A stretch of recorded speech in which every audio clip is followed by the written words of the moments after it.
गोविंद हरे मुरारी नाथ हरे कृष्ण गोविंद हरे मुरारी नाथ वासुदेवा हे नाथ नारायण वासुदेवा हे नाथ हरि ओ हे नाथ वासुदेवा हे नाथ नारायण वासुदेवा श्री कृष्ण गोविंद हरे मुरारी हे नाथ वासुदेवा श्रीमन्नारायण नारायण भजमन्नारायण नारायण जो नाम जपते हैं नारायण जो तेरे मात पिता कुल नारायण अपने नारायण श्रीमन्नारायण नारायण नारायण भजमन्नारायण नारायण बोल श्रीमन्नारायण भगवान की गद्दी के रक्षक हुओ हनुमान जी लई के गदा चौर से न्याओ जो कोई दुष्ट के तने आवे ताहि महाप्रभु मारी भगाओ जो धर ध्यान कथा सुनिए ताके धन धान्य और पुत्री बढ़ाओ विनती हमारे यही हनुमान जी छोड़ के गढ़ी तुम्हें हाथ चली आओ बैल चढ़े शिव जी मिले गरुड़ चढ़े भगवान सिंह चढ़ी माता मिले तेरे पूरण सारे कथा प्रारंभ होते हैं सुनो वीर हनुमान राम लक्ष्मण जानकी सदा करो कल्याण सियापति राम मेरे प्रभु राम बोल गोविंद भगवान की जय। कार्तिक मास की पावन पवित्र कथा में कल आप लोगों ने श्रवण किया गोपाष्टमी की कथा। गौ माता के 4 चरण होते हैं। चारों चरणों से मनुष्य के जीवन में किस प्रकार से कर्म करना चाहिए, उसका लाभ कैसे प्राप्त होता है। इतनी कथा सुनने के बाद में राजा पृथु कहने लगे कि हे नारद जी, कार्तिक मास में, क्योंकि आप वेद शास्त्र पुराणों के ज्ञाता हो, इसलिए आपसे ये प्रश्न पूछ रहा हूं कि कार्तिक मास में किस देवता की कितनी परिक्रमा करनी चाहिए और उसकी परिक्रमा करने से क्या फल मिलता है। बड़ा सुंदर प्रश्न किया। जब इतना सुंदर प्रश्न किया तो नारद जी कहने लगे कि हे राजन, देवी जी की एक परिक्रमा करनी चाहिए। किसकी? देवी जी की एक परिक्रमा करनी चाहिए। सूर्य भगवान की 7 परिक्रमा करनी चाहिए। अग्नि की 7 परिक्रमा करनी चाहिए। गणेश जी की 3 परिक्रमा करनी चाहिए और शंकर भगवान की आधी परिक्रमा करनी चाहिए। पितरों की 3 या 4 परिक्रमा करना चाहिए। विष्णु भगवान का 4 परिक्रमा करना चाहिए और ठाकुर शालिग्राम भगवान अर्थात इनकी 108 परिक्रमा करना चाहिए। पीपल के वृक्ष का 108 परिक्रमा करना चाहिए। यदि आप लोगों को थोड़ा सा याद हो तो साल में कभी कभी सोमवती अमावस पड़ता है, कभी कभी उसमें माताएं जो होती हैं वो पीपल की परिक्रमा करती हैं, जिसमें पीपल में स्वयं विष्णु भगवान का वास माना जाता है। वो क्या करती हैं, जैसे यहाँ पे भी मूंगफली या मूंगफली का दाना या ऐसे कुछ 108 चीजें ले लेती हैं, वो राउंड करती रहती हैं, उसको काउंट करती रहती हैं। इस प्रकार से इतनी बात को सुन करके ब्रह्मा जी कहने लगे कि मैं तुम्हें एक ब्रह्मा उनका एक सुंदर सा संवाद सुनाता हूं। गलत नहीं कह रहे हैं। कहते हैं कि मनवंतर काल में एक समय में सभी देवता लोग इंद्र आदि बृहस्पति भगवान के पास पहुंचे। बृहस्पति भगवान समस्त देवताओं के गुरु हैं। जितनी भी देवता हैं सबके गुरु कौन है? बृहस्पति भगवान। इंद्र आदि देवता सभी लोग पहुंचे बृहस्पति भगवान के पास, कहने लगे कि हे गुरुजी, मेरी जानने की इच्छा हो रहा है, ये इच्छा हो रही है कि ब्रह्मा जी की सृष्टि, जब ब्रह्मा जी ने सृष्टि बनाया, उस सृष्टि के पहले कौन था? ब्रह्मा जी को किसने जन्म दिया? ये सब मेरी सुनने की बड़ी जिज्ञासा है। बृहस्पति जी ने कहा, इतनी बात तो मैं भी नहीं जानता। जब मेरा जन्म हुआ, जब मैं आया, तो उस समय पे 4 मनवंतर बीत चुका था, यानी 4 युग बीत चुका था। इसलिए उसको यदि छोड़ दो तो मैं सारी बात बता सकता हूं, लेकिन आपको यदि लास्ट से सब कुछ जानना है तो आपके ही नगर में एक सुधर्मा नाम के ब्राह्मण रह रहे हैं, उनको सब पता है। यदि आप उनके पास जाकर के ये बात पूछो तो शायद आपको सारी बात पता चल जाए। अब इंद्र देवता सभी देवताओं को, बृहस्पति जी को भी, चलो गुरुजी आप भी चलो साथ में, सबको लेकर के सुधर्मा नाम ब्राह्मण के यहाँ पहुंच गए। सुदामा नाम ब्राह्मण ने जब देखा कि गुरु जी आए हैं, इंद्र देव आए हैं, तो इंद्र देवता बड़े सुंदर भाव से सबको बैठाया ब्राह्मण देवता ने, और बैठाने के बाद में उनके पैर प्रक्षालन किए, अर्घ्य दिए, जलपान करवाए। नियम कहता है कि आप चाहे जितने बड़े विद्वान हो, चाहे जितने बड़े धनवान हो, यदि आपके घर कोई अतिथि आवे तो आप उसका आतिथ्य का सेवा जरूर करो। लेकिन अब जब ये पहुंच गए, बृहस्पति जी पूछने लगे, लेकिन इंद्र की नजर अलग ही है। इंद्र को किसी का पढ़ना शोभा नहीं देता। आजकल के भी जो इंद्र टाइप के लोग हैं, उनको भी किसी का पढ़ना शोभा नहीं देता। सभी लोग बैठे हैं ये जानकारी लेने के लिए कि सबसे पहले पृथ्वी पे क्या था। इंद्र की नजरें पड़ रही हैं कि इनका धन कैसा है, इनकी संपदा कैसी है, लक्ष्मी कैसी है, इतना पैसा कैसे आ गया, क्योंकि इंद्र तो इंद्र है। कोई भी बढ़ने लगता है, इंद्र की धड़कनें तेज होने लगती हैं। ऊपर से ब्राह्मण क्यों आगे बढ़ गया? ब्राह्मण अगर आगे बढ़ जाए तो और लोगों की धड़कनें तेज होने लगती हैं। ब्राह्मण को तो केवल भिक्षा मांगना चाहिए, ये कैसे घर ले लिया, ये कैसे मकान बनवा लिया, ये भी प्रॉब्लम। ऊपर से ब्राह्मण इंद्र की धड़कनें तेज हो रही हैं, मन माना ही नहीं। पूछ ही लिया, ब्राह्मण देवता ये सब वैभव संपदा जो मैं देख रहा हूं कैसे प्राप्त हुआ? कौन सा पुण्य किया आपने, कौन सा व्रत किया आपने? ब्राह्मण देवता ने कहा कि हे देवराज इंद्र, मैं आपको बताता हूं, इतनी लक्ष्मी जो कुछ भी आप देख रहे हो, ये मैं ब्रह्म काल में सबसे पहले मैं तुम्हें एक कथा सुनाता हूं। ये सारी कथा सुधर्मा जी कहने लगे कि हे इंद्र, जब चारों युगों जब बीत जाते हैं, चारों युगों का एक चौकड़ी हो जाता है, तब ब्रह्मा जी का एक दिन होता है। चारों युग जब बीत जाते हैं, सतयुग, त्रेता, द्वापर और कलयुग, ये चारों युग जब बीत जाते हैं तब ब्रह्मा जी का एक दिन होता है। और सुधर्मा नाम के ब्राह्मण इतने वृद्ध हैं, इतनी उम्र है इनकी कि इनके सामने जब विष्णु लोक में ये थे तब इनके सामने ना जाने कितने ब्रह्मा बदल गए।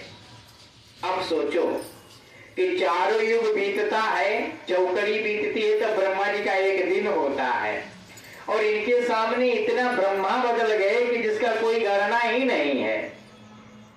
कहने लगे कि ये सब जो उम्र आप देख रहे हो, इतनी लंबी आयु कि मैं तुम्हें एक सुंदर सी कथा सुनाता हूं। इतनी लंबी आयु मुझे मिली कैसे? कहने लगे कि हे राजन, पंछी यानी गिद्ध था। क्या था? गिद्ध। एक बार मैं विष्णु भगवान के गुम्बज पे, मंदिर में गुम्बज पे ऊपर शिखर पर बैठा हुआ था। उसी समय एक बहेलिया ने आकर के बाण चलाया। उस दिन कार्तिक मास के शुक्ल पक्ष की नवमी तिथि थी। देखो नवमी का महत्व कितना उत्तम होता है। ये देवताओं से बनाई हुई तिथि है, ये हमारी तुम्हारी गणना से बाहर। आकाशी अब आ गई, फलाने अब तो 2-2 होने लगे, जो ये कहते हैं ना कि 2-2 3-3 होने लगे, इनसे एक इनके अपने बेटे का एक गुणा भाग का सवाल नहीं आता। अपने बेटे को ये गुणा भाग का सवाल नहीं लगा पाएंगे। और ये टिप्पणी ऐसे करते हैं, अब तो पंडितों ने 2-2 बना दिया, अब तो सारी चीजें ये हो गई। ये जिसने ये गणना किया है वो कोई मामूली विद्वान नहीं है। मानना ना मानना तुम्हारे हाथ में है, लेकिन वेद शास्त्र पुराण पंचांग सदैव तुम्हारे हित के लिए सोचता है, तुम्हारे हित के लिए मुहूर्त निकालता है। उसका करो ना करो, उसका क्या बिगड़ने वाला है। इस प्रकार से जैसे ही बाण बहेलिया ने चलाया तो मैं मूर्छित होकर के भगवान के दरबार में गिर गया। और उसी समय एक कुत्ते ने मुझे आकर के पकड़ लिया। और जब एक कुत्ते ने आकर के पकड़ा मुझे खाने के चक्कर में, तो उसी क्षण उसको अनेक कुत्तों ने देख लिया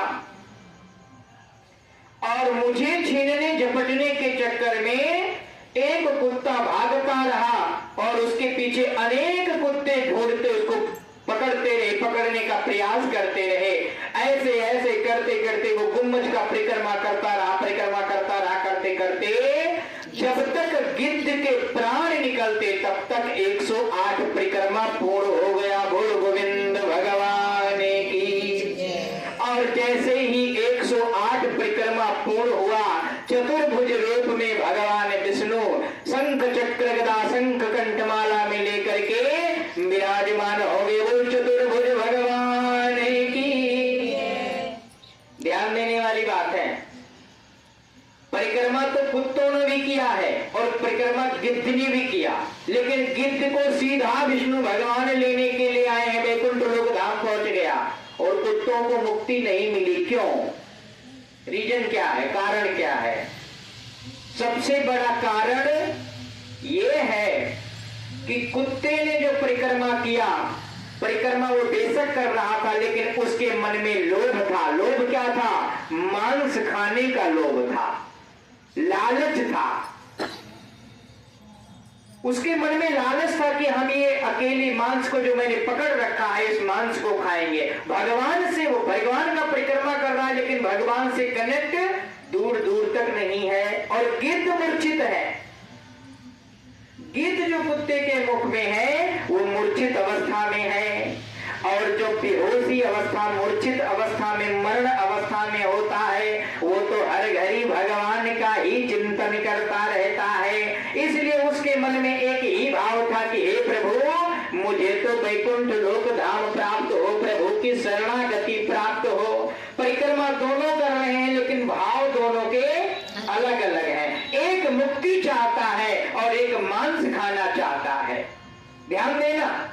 उसी प्रकार से पूजा तो हर कोई करता है, नियम तो हर कोई करता है, लेकिन मन में भाव अलग अलग होता है। तो जाकी नहीं भावना जैसी, जाकी रही भावना जैसी, प्रभु मूर्ति दे की तीन तैसी, प्रभु मूर्ति दे की तीन तैसी, जाकी रही भावना जैसी, जाकी रही भावना जैसी, प्रभु मूर्ति दे की तीन तैसी, प्रभु मूर्ति दे की तीन तैसी। जिसकी जैसी भावना, जैसे जिसके विचार, वैसे उसका फल, वैसे उसके व्यवहार। गिद्ध मुक्ति चाहता था मरण समय पे, इसीलिए कहा गया है कि अंतिम समय में जो कोई भगवान का चिंतन करता है उसको वैकुंठ लोक धाम ही प्राप्त होता है। ये तो पहला उदाहरण है। दूसरा उदाहरण अजामिल। लास्ट टाइम पे अजामिल अपने बेटे को नारायण पुकार करके भगवान को याद कर रहा था, उसको भी वैकुंठ लोक धाम प्राप्त हुआ। तो शास्त्र कहता है कि भगवान जिस रूप में आप जहां जैसे भाव जिस विचार से भगवान को मानोगे, भगवान आपको वैसे ही साकार करेगा, इसमें कोई संदेह नहीं है। हे राजन, इस प्रकार से जब मेरे प्राण निकल गए, इसी प्रताप से अनजाने में भी किए गए 108 परिक्रमा का पूर्ण है कि मुझे इतनी लंबी उम्र प्राप्त हुआ। इस प्रकार से श्री सुखदेव भगवान कहते हैं, इंद्र अत्यंत प्रसन्न हो गए। इंद्र ने देखा कि ब्राह्मण देवता ने इतनी पूर्व जन्म की तपस्या, इनको इतनी पूर्व जन्म की बात याद है। इंद्र ने खड़े होकर के प्रणाम किया। नारद जी कहने लगे कि हे राजन, कार्तिक शुक्ल नवमी ये सतयुग की तिथि है, ये अपनी युग की तिथि नहीं है। सोचो, ये कब की तिथि है? ये सतयुग की तिथि है। जब तुम्हारे यहाँ वैज्ञानिक का नाम निशान नहीं था, तब भी अस्त्र शस्त्र बनाए जाते थे, तब भी भद्रा लगता था, समझो, तब भी सूर्य चंद्रमा पर ग्रहण लगता था। कितने बज के कितने मिनट पर कौन सा ग्रहण सूतक काल तब भी हुआ करता था। तब बताओ कि गणनाएं ये आज की हैं कि गणनाएं ये सतयुग की हैं? ये तिथियां सारी सतयुग की तिथियां हैं, ये हमारी तुम्हारी बनाई हुई तिथियां नहीं है। इस प्रकार से आंवला नवमी में भगवान की परिक्रमा करने से वैकुंठ लोक धाम को प्राप्त होता है। हे ब्राह्मण देवता, यदि ऐसी परिस्थिति में कोई कैसे यहाँ पे मथुरा, माया, काशी, अवंतिका दिया गया है कि यहाँ जाकर के परिक्रमा करो, लेकिन यदि ना जा पावे तो क्या करें? भाई कोई मथुरा नहीं जा सकता, अवंतिका नहीं जा सकता, गया नहीं जा सकता, अयोध्या नहीं जा सकता, तो उसके लिए क्या समाधान है? नारद जी कहने लगे कि यदि ऐसी परिस्थिति हो, यदि आप नहीं जा सकते तो आप गौ या ब्राह्मण की परिक्रमा कर लो, उतना ही फल प्राप्त होगा। तुलसी शालिग्राम की परिक्रमा कर लो, उतना ही फल प्राप्त होगा। साधु वैरागी की परिक्रमा कर लो, उतना ही फल प्राप्त होगा। वेद शास्त्र पुराणों की परिक्रमा कर लो, उतना ही फल प्राप्त होगा। यदि मंदिर, देवालय, शिवालय की परिक्रमा कर लो तो भी आपको उतना ही फल प्राप्त होगा।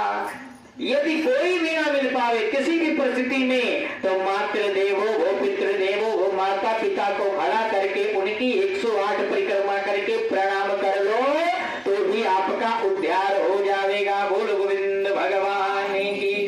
यदि किसी को कोई अपरिक्रमा करते समय करना क्या है? बहुत लोग भगवान की भजन गाते हैं, बहुत कुछ करते हैं, अच्छी बात है, करना भी चाहिए। किंतु यदि मान लो किसी को कोई भजन नहीं आता, कोई मंत्र नहीं आता, कोई विधान नहीं आता, तो क्या करना चाहिए? भगवान के 12 अक्षरों का नाम स्मरण करना चाहिए। 12 अक्षर कौन है? ओम नमो भगवते वासुदेवाय, ओम नमो भगवते वासुदेवाय, ओम नमो भगवते वासुदेवाय,